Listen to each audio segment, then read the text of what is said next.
Hey everybody. So we're looking at 5.2 today, representing functions as graphs. First things first, you can do your notes on the attachment that I've added to the Google Classroom assignment. It has graphs on it. So if you want to go ahead and get that printed out and then put your title on it, you can. If you don't have a printer, that's okay. You can still do this all, excuse me, on a separate sheet of paper. But yeah, so basically what today is all about is doing what the title says, representing functions as graphs, meaning we're going to take a function, we're going to plug in our domains, get our ranges out of it, and then have all of these ordered pairs that we're able to plot on our graphs. Okay, couple reminders. The domain, when they refer to that, that's talking about the x values of an ordered pair, and then the range is all of the y values. We saw this on our last lesson, but it's a nice little reminder there. Okay, so if you haven't yet, go ahead and get this title, copy this slide, and then we'll look at an example. All right, so first example, go ahead and copy this above your first graph. If you need to draw yourself a graph, if you're doing it on a separate sheet, just a reminder, you just need an x-axis, a y-axis, and then all these little tick marks that go along it. All right, so you don't need to get all of the crisscrossing boxes. Just draw your graph, something like this. It can be a little cleaner than what I'm doing, but you get the idea. So go ahead and get this. Okay, so we have our graph here, and today the way we're going to be graphing is using tables, all right, like we were doing in the last lesson. So first things first, let's go ahead and draw ourselves a table. All right, we're going to put our x values on the left, y values on the right, right? And if you guys notice, they're giving us the domain of our function here, and they're saying, you know, it's these numbers. So I'm going to go ahead and write them in here. So my domain is -3, -1, 2, 5. All right, and just to make it look nice, I'm going to separate those. Okay, you guys remember from yesterday, basically we're just plugging these numbers into our function and getting our y values. So I'm going to just write this out, go through it pretty quickly because the math's pretty easy. So I'm getting y equals 2 times x minus 1, and our x, first one we're going to plug in is a -3. Okay, when we go to do this math, 2 times -3 is -6, minus 1 gives me -7. All right. Be careful. If you're going to mess up anywhere, it's going to be on this little, simple math. So be careful. Okay, moving on from here, y equals 2 times x minus 1, where we're going to plug in a -1. Okay, 2 times -1 is negative, or yeah, 2 times -1 is -2. -2 minus 1 is -3. Okay, moving on down the line, you guys are getting that idea. Y equals 2 times x minus 1. We're going to plug in a +2.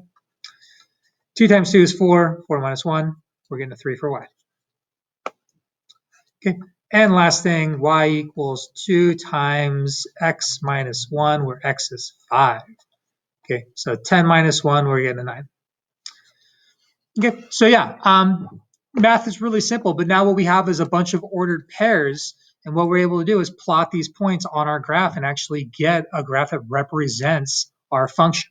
All right, so let's go ahead and plot them. -3, -7. So if you guys remember, when we plot numbers, start at the origin here, and we go left and right for our x, up and down for our y. So we're going to go to -3 on our x, down to -7 on our y. There's our first point. Okay, next point, -1, -3. We're going to go to -1 on the x, down to -3 on the y. Next point, 2, 3. We're going to go to +2 on the x, +3 on the y. And last point, 5, 9 to 5 on the x, up to 9 on the y. Okay, so here's the first thing to realize. These are technically called linear equations. And the reason why is because when we graph them, they make a straight line. Okay, if you guys notice, when we connect all these dots, we get a nice, perfect straight line going through all of them. All right, which is kind of good because we can actually check our work. Say we were to get one of these wrong, and we got, like, say, -3, +7, and we put a point right here. Okay, we would notice, okay, that point does not fall on our line. Something went wrong, and we'd be able to go back and double check. Okay, and that's kind of what we're starting today, guys. It's a little baby step past the last lesson where we were making tables. So yeah, let's try another one, and then I'll have you guys try one. Okay, so let's go ahead and do this one again. So take a second, get the new directions. It's all new here. Draw yourself another graph if you need to, and then we will make a table. All right, so we got our table, x comma y, putting in my domains, my x values, -1, 0, 1, and 2. All right, and again, I like to make it look a little nicer. There we go. Okay, so yeah, let's plug these in. I'm going to just do these in my head, and I don't mind if you do as well. This is pretty simple math. If I plug in a -1 here, -5 times -1 is +5. +5 plus 6 gives me 11. Okay, plugging in a 0. -5 times 0 is 0. 0 plus 6 is 6. Plugging in a 1. -5 times 1 is -5. -5 plus 6 is a +1. Plug in a 2.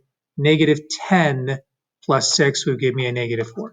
Okay, I went through that really quick and I might have made a mistake, but when I go to plot these points, I'll be able to find it if I did, because this thing should make a straight line, right? So let's plot these points. -1, comma 11. That means we're going to the left one, up 11. Excuse me.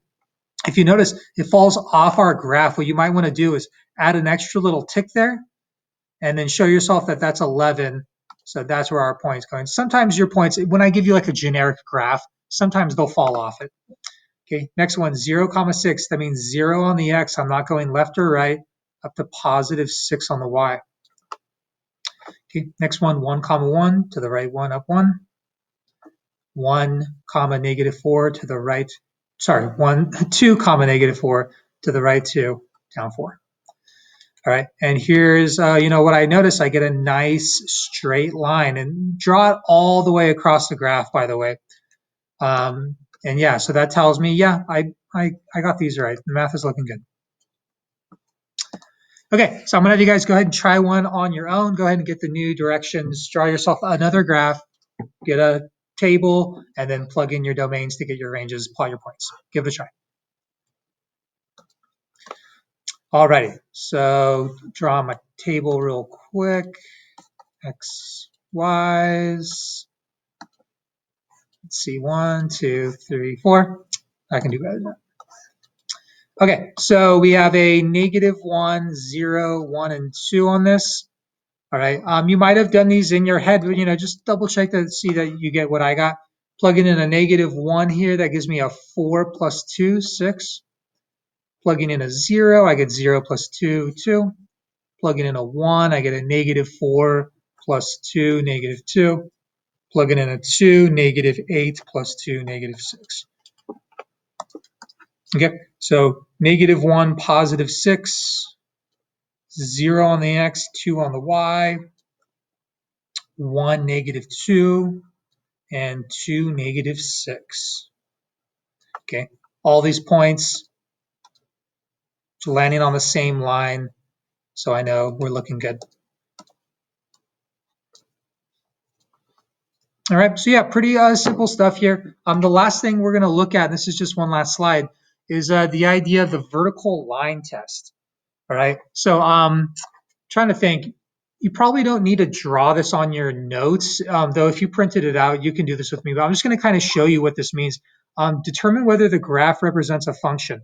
Remember when we had problems asking us if we had a function, and they would give us a list of ordered pairs, right? And if you guys remember, if we had something like this, 1, comma 2, and then if we had 1, comma 3, that would mean this thing wouldn't be a function because this input of 1 had multiple outputs, okay? And for something to be a function, each input has to have only a single output, okay? So for example, if this was a 2, comma 3, that would be a function right there. Okay, so the nice thing about when you have a bunch of points on graphs, you can just do what's called the vertical line test to see if something is a function. Okay, and basically what that means is, let me see if I can actually get something on this that represents a vertical line. Let's see, let's bring out the ruler here. I haven't used this thing in a while. Okay, this is kind of crazy. I don't know how well this is going to look. Yeah, this is, okay, so there's a vertical line. You can use a ruler, you can use a pencil, okay, but here's the idea. As you drag your vertical line, your pencil or whatever it happens to be across your graph, if you have 2 points that hit your vertical line at one time, you do not have a function. Okay, so right here, if I were to drag along, boom, right there, I'm already done on this problem because I already know that that thing hit at 2 points, and this would be not a function. Okay, and if you could imagine, if I were to actually plot those 2 points that it's touching, that would be a -1, 1 and a -1, 3. Okay, that means that the input of -1 has multiple outputs, and again, that is not the way a function works. Okay, if we were to go and do the vertical line test on letter B here, notice as I go across, I'm only hitting a point on my vertical line at one time. Okay, all of these points are hitting at one time, and that means that this thing would be a function. Okay, so that's kind of a nice, easy way to figure out if you have a function. Vertical line test, you can just use your pencil. I had a nice, fun ruler toy there. So yeah, that's today's lesson, guys. I'll see you in class. Bye.